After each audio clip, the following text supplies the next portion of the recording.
You ask Tiger to solve. This deals with linear equations with one unknown. The final result is d equals 29/13. Let's solve it step by step. Group all constants on the right side of the equation.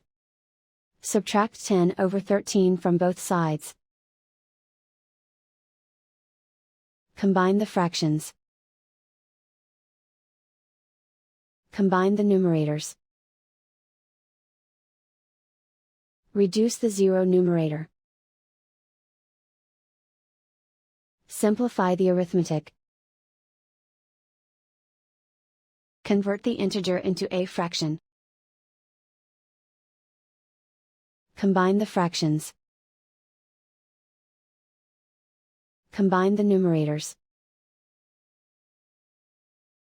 And so the final result is d equals 29/13.